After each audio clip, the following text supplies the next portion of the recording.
अस्सलाम वालेकुम, hello and welcome to sports room. मैं हूं आपका मेज़बान नजीबुल हसनैन। पाकिस्तान और वेस्ट इंडीज़ के दरमियान ये T20 सीरीज़ का पहला मैच पाकिस्तान ने 14 रन से कामयाबी हासिल की। साइम अयूब अपनी ऑलराउंड परफॉर्मेंस की वजह से मैन ऑफ द मैच करार पाए। तफसीलात आपको दिखाते हैं इस रिपोर्ट में। लॉर्डर हिल का मैदान, जीत शाहीनों के नाम। वेस्ट इंडीज ने टॉस जीतकर पाकिस्तान को बैटिंग की। पावर प्ले में पाकिस्तान की पहली विकेट गिरी। इनफॉर्म साहिबजादा फरहान बड़ी इनिंग्स खेलने में नाकाम, 14 रन बना सके। साइम और फखर ने दूसरी विकेट के लिए 81 रन की अहम शिराकत बनाई। साइम ने 38 गेंदों पर 57 रन की शानदार इनिंग्स खेली। फखर जमान ने 24 गेंदों पर 28 रन बनाए। हसन नवाज ने आखिर में तेज खेला, 2 छक्कों की मदद से 24 रन स्कोर की। पाकिस्तान ने मुकर्रर ओवर्स में 6 विकेटों पर 178 रन बनाए। जवाब में वेस्ट इंडीज ओपनर्स ने 72 रन का उम्दा आगाज फराहम किया, लेकिन पाकिस्तानी बॉलर्स ने कमबैक कर लिया। ओपनर्स के आउट होते ही लाइन लग गई। वेस्ट इंडियन बैटर्स नवाज और साइम के स्पिन को ना खेल सके, विकेटें गंवाते रहे। मेजबान टीम का मुकर्रर ओवर में 164 रन पर ब्रेक लग गया। पाकिस्तान 14 रन से जीत गया। ऑलराउंड कारकर्दगी पर साइम अयूब मैच के बेहतरीन खिलाड़ी करार पाए।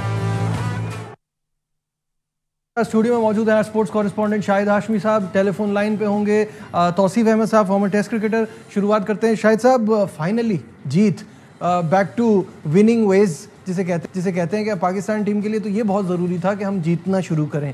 वेस्ट इंडीज़ के खिलाफ ये पहले मैच में कामयाबी कैसा देख रहे हैं? बड़ी अच्छी है, खुशाइंद है और फ्यूचर के लिए अच्छी है, आपके बिल्डअप के लिए अच्छी है।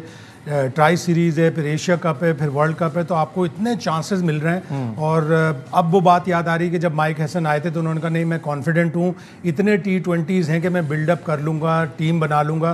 तो धीरे धीरे बन रही है टीम। और बस ये करें कि ये ना सोचें कि हमें 9 बॉलर चाहिए और 3 विकेट कीपर चाहिए और 5 बैट्समैन, इस तरह की ना सोचें। सारे प्लेयर सारे काम नहीं कर सकते। स्पेशलाइजेशन एक क्रिकेट में होती है, वो स्पेशलाइजेशन आपको 5 बैट्समैनों में तो चाहिए ही चाहिए। ये आपका एक एडवांटेज होता है कि साइम अयूब आपका बॉलिंग करा रहा है। अब आप फखर से भी शुरू कर दें कि नहीं तुम भी लेफ्ट आर्म स्पिनर थे, तुम भी बॉलिंग कराना शुरू कर दो, तो उसके बाद वो जो एक प्रेशर होगा, फिर उसको फील्डिंग भी करनी होती है, वो एक प्रेशर आ जाएगा। तो आप अभी इन्हीं चीज़ों पर रखें, आपके पास अच्छी खासी टीम बन रही है, आप उसमें बनाएं। और अच्छा एक टोटल पाकिस्तान ने लगाया। उसके बाद फिर वेस्ट इंडीज़ ने जैसे ही स्पिनर आए स्ट्रगल किया।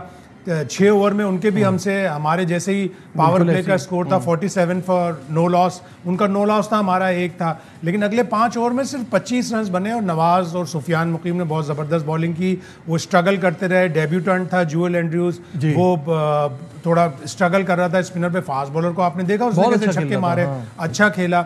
तो आपको इसी तरह चलना है और आगे भी अगले दोनों मैच भी इसी ग्राउंड पर हैं। तो आपको स्पिनिंग कंडीशन मिली है तो आप स्पिनर्स ज़्यादा रखें। बिल्कुल सही है, स्पिनिंग की बात हो रही है और स्पिनर्स की बात हो रही है। तो तौसीफ भाई हमारे साथ है। तौसीफ भाई कैसे देखते हैं इस कामयाबी को?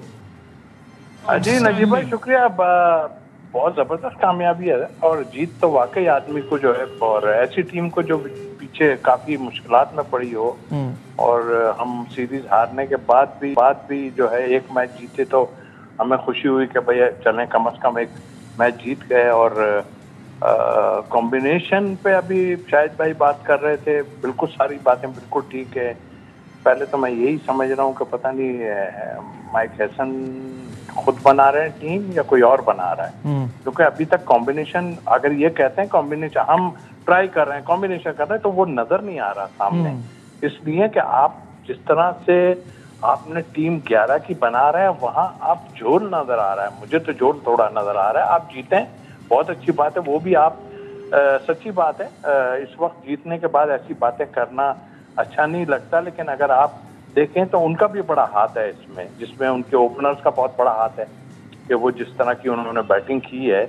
और तकरीबन मेरे ख्याल पे 80 बॉल्स वो लोग खेले हैं तकरीबन, और आपने देखा 79 या समथिंग रन थे उनके, और वो विकेट ही उनकी कोई नहीं गिरी थी। जाहिर है जब एवरेज चढ़ता चला जाएगा तो फिर स्लॉग करेंगे या हिटिंग करेंगे तो उसमें, लेकिन क्रेडिट देंगे हम। लेकिन माइक हैसन को थोड़ा सा देखना पड़ेगा यार कि इस तरह जो है ना, आप बिल्कुल आप कॉम्बिनेशन तैयार करें, सारा कुछ है, मगर अभी भी एक दो चीजों में ठीक है, नवाज ने आपके विकेट्स लिए हैं, आप किया जरूर है, मगर सुफियान का क्रेडिट बहुत जाता है इसमें, बहुत ज्यादा जाता है। और ऑब्वियसली उसका बॉलिंग एक्शन भी बड़ा यूनिक है, उसकी ग्रिप भी बड़ी डिफरेंट है। शायद साहब वो जो तौसीफ भाई भी बात कर रहे हैं, आप भी यही बात कर रहे हैं, हम सब समझते हैं कि ट्रायल एंड एरर करने का अब टाइम चला गया है। अब हमें आना है कि हमारी ये टीम है और उस टीम को हमें सेटल करना है बिफोर द एशिया कप, फिर क्योंकि T20 वर्ल्ड कप है और हम पिछली बार की तरह नहीं चाहते कि हमें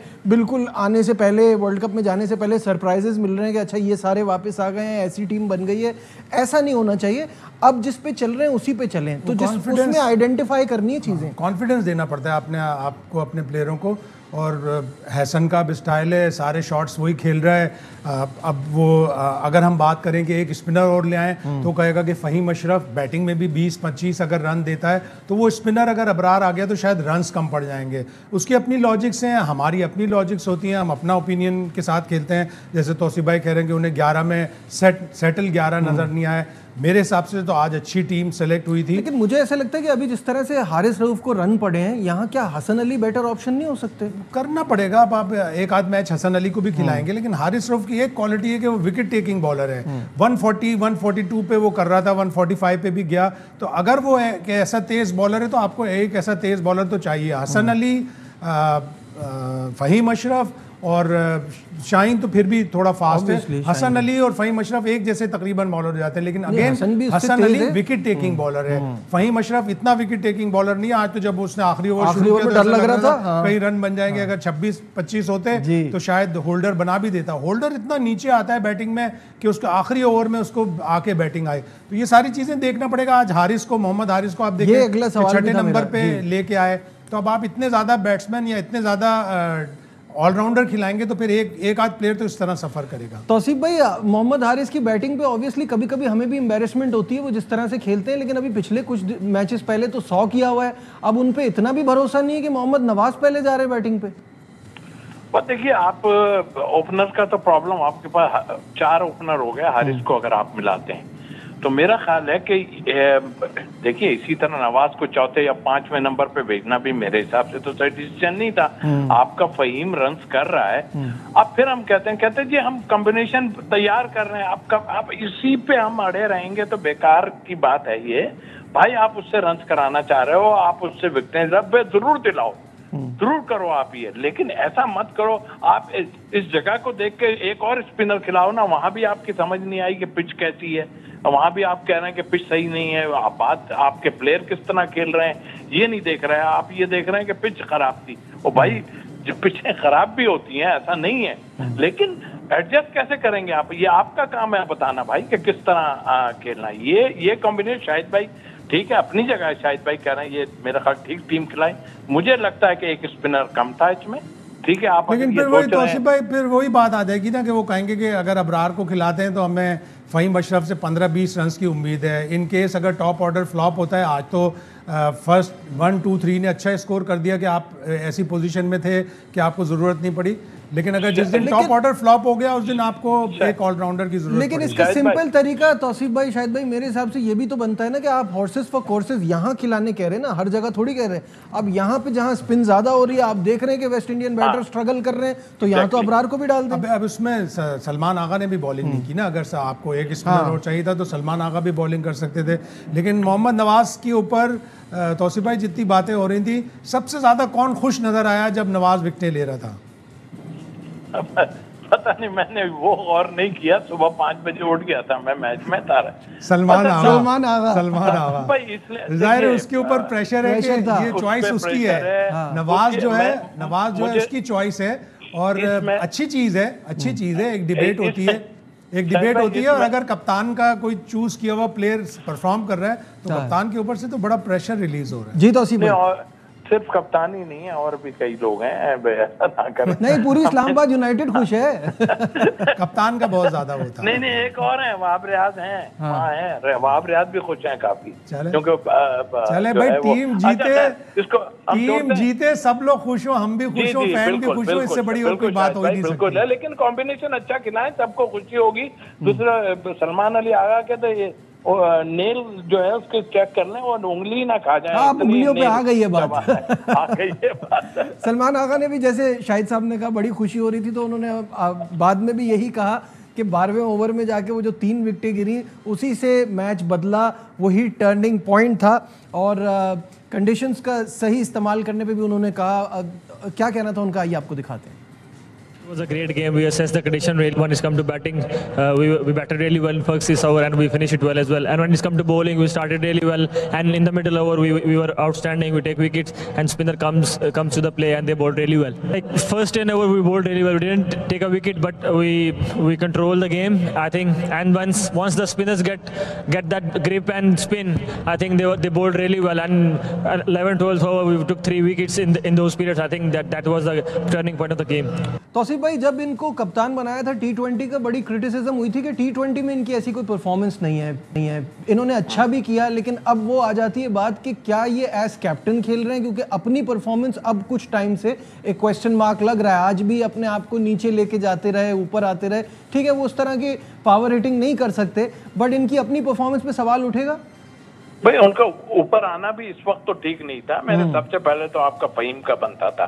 देखिए, अगर आप सच देखते हैं तो वो जो विकेटें लेने वाली बात है, मैं ये नहीं कहता, देखिए नवाज के हम अगेंस्ट नहीं है। आप जबरदस्ती उसको घुसाने की कोशिश करते हो ना, हम उसके अगेंस्ट हैं। आप जबरदस्ती कर रहे हो, उसको रखो साथ, जहां मौका लगेगा। तो तौसीफ भाई तीनों मैच खेलेगा? नहीं, वो तो वैसे नहीं खेल रहा था। नहीं, अगर आज विकेट ही मिलती तो शायद फिर मुश्किल हो जाता सर। लेकिन अब तो तीनों मैच पक्के हैं सर।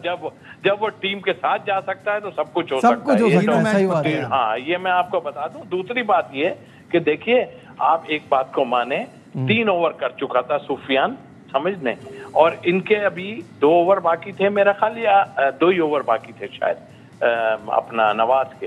देखें, जब जो सिचुएशन पर उनके ओपनर ले आए थे ना, वहां स्ट्रोक होनी थी। वो कोई भी आता ना, इनकी किस्मत में था, अल्लाह ताला ने इनको देना था तो बस दे दिया उनको। अब इससे ये ना सोचें कि यार आप बहुत बड़ा तीर आपने मार लिया। हम अगेंस्ट नहीं, आप अगर अच्छा कॉम्बिनेशन खिलाएंगे, किसी एक के ऊपर फोकस नहीं रखेंगे, तो हमारे पाकिस्तान के प्लेयर है, पहले भी खेला है हमारे टाइम में, जब हम सिलेक्शन कमेटी में या ए टीम के साथ रहे हैं ये। लेकिन आप अगर उसको ये करके ला रहे हैं कि भाई नहीं हमारा की प्लेयर है, तो ये फिर बेकार की बात है। और तारीख गवाह है जिसने कहा है मैच विनर है, वो बाद में फिर अच्छा नहीं हुआ चीजें। तौसीफ भाई, बहुत बहुत शुक्रिया वक्त देने हमारे साथ थे। ब्रेक पे जाने से पहले साइम अयूब का जो ऑलराउंड परफॉर्मेंस रही उनकी, उस पर उन्होंने बड़ा खुशी का इजहार किया। क्या कह रहे हैं वो, क्योंकि ये ज़रूरी था उनके लिए। 32 इनिंग के बाद 32 इनिंग में ये उनकी दूसरी 50 है, तो T20 में उनकी परफॉर्मेंस इतनी अच्छी नहीं रही। आज का दिन उनका था। क्या कहना था ये आपको दिखाते हैं और फिर ब्रेक पे जाएंगे, और ब्रेक से वापस आके डिस्कशन को आगे बढ़ाएंगे। हमारे साथ रहिए। It's a challenging pitch to bat on, but yeah, we were it was in our minds to build partnership and not to get panicked. That kind of pitch limits your shots, and you have to play with a lot of focus and don't get panicked, especially on that conditions. Whatever role is there available for my team, which my team demands for me, I can bowl. Yeah, but that was not my best bowling, to be honest. I'll try to improve that a lot. Yeah.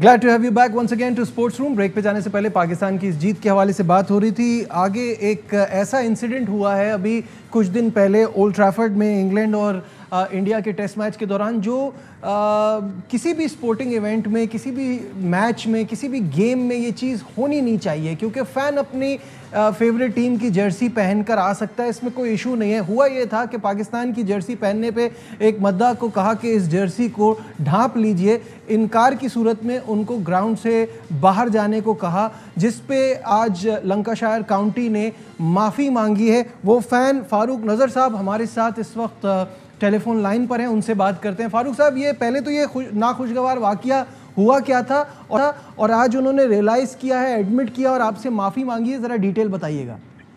जी, बहुत शुक्रिया सबसे पहले तो शामिल करने का, और अल्हम्दुलिल्लाह बहुत एक फ़ख्र की बात है। हुआ जो था वो तो सामने के लंच से पहले तक जो मैंने मैच देखा उस दौरान कोई ऐसा नाखुशगवार वाकया नहीं हुआ था, लेकिन लंच के दौरान वो सारा जो सीन क्रिएट हुआ और कहा कि आप इसको ढांप लें, वो मैंने इनकार कर दिया। फिर मुझे नीचे भी उन्होंने कहा कि नीचे चल के बात करते हैं, नीचे भी मुझसे यही कहते रहे कि आप इसको ढांप लें। तो फिर मैं इनकार करने के बाद फिर मैंने कहा मैं मैच ही नहीं देखता और फिर वापस आ गया। ऑफिशियली फिर कंप्लेंट की, उसी दिन इतवार थी, 5वां दिन था, और आज 5वें दिन फिर उनका ईमेल आया बिलाकर, और इस पे वो कह रहे हैं कि आपकी जो आपको जो तकलीफ हुई या दिलदारी हुई उस पर उनको अफसोस है, उनका इरादा ये नहीं था और वो तहे दिल से माफ़ी मांगते हैं। चले बिल्कुल, ये तो चले अच्छी बात है कि उन्होंने माफ़ी मांगी, बट वो जो ट्रॉमा से आपको गुजरना पड़ा, और मुझे खुशी है कि आपने शर्ट को कवर नहीं किया। हमेशा ये शर्ट प्राउडली पहनिए, आप एक ट्रू क्रिकेट फैन है और आप पाकिस्तान को रिप्रेजेंट करते रहिए हमेशा। एक फारूक साहब एक बात ये बताइए कि अब तो इंग्लैंड में इंडिया का तसल्लुत बढ़ता जा रहा है। द 100 में उन्होंने सारी टीमें खरीद ली, इतना billions of dollars pound investment कर दिया, तो आगे आपको डर लग रहा है कि कभी अगर आप द 100 में गए और पाकिस्तान की शर्ट पहन के गए तो इसी तरह का फिर सलूक होगा? नहीं, इंशाल्लाह अभी तो मुझे उम्मीद है कि कोई उनको सबक मिला होगा और कोई ऐसा कोई जरूरत नहीं करेगा, क्योंकि मैंने अल्हम्दुलिल्लाह स्टैंड लिया। और फिर मैं मीडिया का शुक्रिया अदा करता हूँ, पाकिस्तानी अवाम और जो भी क्रिकेट लवर्स हैं, जो इवन पाकिस्तानी नहीं भी थे, उनको भी शौक लगा कि भाई एक तो आप वो शुक्र करें कि एक जिसकी टीम खेल भी नहीं रही वो क्रिकेट या स्पोर्ट्स लवर है वो मैच देखने आ गया। बिल्कुल। तो बजाय उसको अप्रिशिएट करते आपने उसको दिल आज़ारी की। तो उन्होंने माफ़ी मांगी और जाते जाते मैं भी माफ़ी मांगना चाहता हूँ किसी से। मैं पीसीबी से माफ़ी मांगना चाहता हूँ, अपने हाई कमीशन जो लंदन में उनसे माफ़ी मांगना चाहता हूँ कि मैंने इनके ऊपर तवक्को रख ली थी कि शायद ये भी कोई एक आध जुमला मेरी स्पोर्ट में अपने मीडिया से ये कहीं लिख ही देते, लेकिन इन्होंने इतने दिन हो गए, पूरी दुनिया में ये मामला रहा, लेकिन इन्होंने मुझसे राब्ता नहीं किया। वहाँ रावी सब सुख और चैन लिख रहे हैं, वहाँ वो जी कुछ करते। यहाँ पे चलिए ठीक है, बहुत बहुत शुक्रिया फारूक नज़र साहब, बहुत शुक्रिया। तो ये है सिचुएशन, और अच्छा हुआ कि रियलाइज किया, because it was a very foolish incident. 2 साल फारूक साहब को फ्री एंट्री होनी चाहिए लंकाशायर क्रिकेट ग्राउंड में। उनको अंदाजा होना चाहिए कि एक न्यूट्रल फैन आया था तो उसको क्यों उन्होंने रोका। अच्छा, प्रोग्राम में हमारे पास वक्त कितना है ये बता दें तो फिर उस हिसाब से हम आगे बढ़ते हैं। जी, तो फिर शाहिद साहब, ट्राई सीरीज़ का स्केजुअल जो है वो सामने आ गया है। 29 अगस्त से शारजा में शुरुआत हो रही है और पाकिस्तान और अफगानिस्तान के गेम से, और 7 सितंबर को फाइनल है। अफसोस मुझे इस बात का है कि हमें ऑपोजिशंस बस ऐसी ही मिल रही हैं, अफगानिस्तान और यूएई नहीं होनी चाहिए, कोई अच्छी टीम होनी चाहिए। नहीं, वो मुझे पता है अफगानिस्तान, बट तीसरी टीम क्यों? ऑपोजिशन है यार, अफगानिस्तान तो आपको दोनों मैच हरा सकते हैं। वो हम तो हर किसी से हार रहे हैं, हम तो बांग्लादेश, हम यूएसए से भी हारे, उनको भी बुला लेते हैं। In Sharjah will be very dangerous. यार शायद भाई, मुझे हैरत होती है कि हम तो यूएसए से भी हारे हैं, उनको भी बुला लेते हैं। पाकिस्तान जिस स्टाइल से खेल रहा है उस स्टाइल से तो आप, लेकिन आप यूएई होस्ट है ना, यूएई अगर होस्ट है तो आपको यूएई की टीम डालनी पड़ेगी। जिम्बाब्वे खेलता है न्यूजीलैंड और साउथ अफ्रीका से, हम अफगानिस्तान यूएई में खुश हैं। यूएई की टीम एशिया कप में भी है और एशिया कप का बिल्डअप है, तो अगर आप छोटी टीमों को मौका नहीं देंगे तो फिर वो कैसे आगे बढ़ेंगी। और पाकिस्तान तो हम ही मिले, पाकिस्तान तो जिस तरह खेल रहे हैं, जाहिर है आप इटली वर्ल्ड कप में उनको नहीं, नंबर 8 हैं आप चाहते हैं कि आप हर सीरीज ऑस्ट्रेलिया से खेलें। जिम्बाब्वे की ट्राई सीरीज न्यूजीलैंड और साउथ अफ्रीका से होती है। श्रीलंका की ए टीम ऑस्ट्रेलिया की ए टीम से जाके खेलती है। एक्स्ट्राऑर्डिनरी उन्हें सीजन मिल गया, एक्स्ट्राऑर्डिनरी सीजन मिल गया। हमसे इंग्लैंड लायन नहीं खेल रहा। यूएई को आप और अफगानिस्तान को आप हल्का ना लें। अफगानिस्तान ठीक है, अफगानिस्तान ने अगर आपको यहाँ हरा दिए ना दोनों मैच वापसी, मैं तो कह रहा हूँ ना, आप ऊपर आ जाएंगे। आपके लिए कह रहे हैं, ओमान भी सोच रहा है आपको हराने का। हमारी तो इस वक्त ये वैल्यू है, आपकी टीम अगर नीचे जाएगी नीचे है, लेकिन और आपको फिर अच्छे ओपोनेंट थोड़ी मिलेंगे। वो यही हो रहा है भाई। मैं कह रहा हूँ आपकी टीम वहां जाती है, लेकिन अफगानिस्तान की टीम हल्की नहीं है। शाहीन वहां जाती है और जाके वहां जिन ग्राउंड्स पे खेल रही है वहां पे डाइवे मारे तो छिल जाएं, अपने खर्चे पे जा रहे हैं। इंग्लैंड लायन खेलने को तैयार नहीं है। स्टैंडिंग है, आपको उसी तरह की चीजें मिलेंगी। ठीक है, बहुत बहुत शुक्रिया शाहिद हाशमी साहब हमारे साथ हैं। हमें बस इतना ही दीजिए अपने मेजबान नजीबुल हसनैन को इजाजत। अपना बहुत ख्याल रखिए, अल्लाह हाफिज।